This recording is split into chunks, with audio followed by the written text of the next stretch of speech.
Pemirsa, sebanyak 753 bidang tanah di Surabaya Utara adalah aset klaster K3 atau masih dalam sengketa.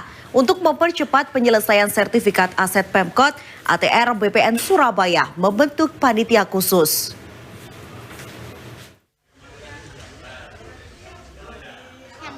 Sebanyak 753 bidang tanah di Surabaya Utara adalah aset klaster K3 atau masih dalam sengketa. Semua aset tersebut berada di wilayah Kementerian Agraria dan Tata Ruang Badan Pertanahan Nasional atau ATR BPN dan merupakan aset pemerintah Kota Surabaya yang dikuasai oleh pihak lain. Maka aset ini harus dikembalikan ke Pemkot Surabaya dan melibatkan kantor pertanahan untuk penyelesaian bukti kepemilikan. Terdapat beberapa letak dan batas bidang lahan yang belum terpasang patok, harus mendapat persetujuan Pemkot Surabaya.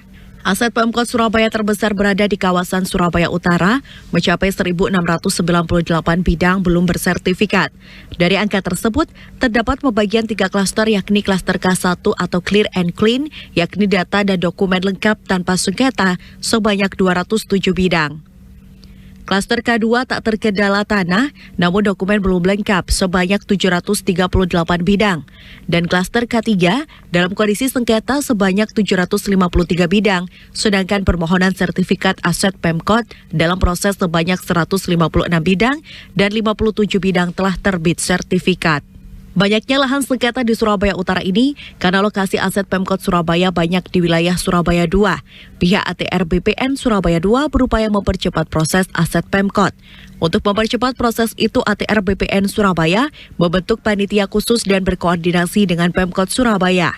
Terkait dengan sertifikasi aset Pemkot ini menjadi program prioritas juga di kantor pertanahan Kota Surabaya 2.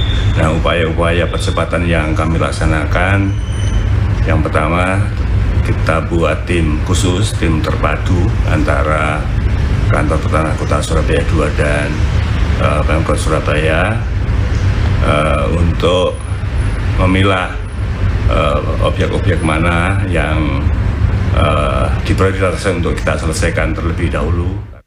Meski terdampak efisiensi anggaran, namun ATR BPN Surabaya 2 tetap melakukan percepatan melalui program sertifikasi. Program PTSL 2025 dengan target 500 bidang di 2 kecamatan yakni Kelurahan Menur, Pumpungan, dan Kalirungkut telah tuntas serta menunggu penyerahan. Dewi Imroatin, CTV.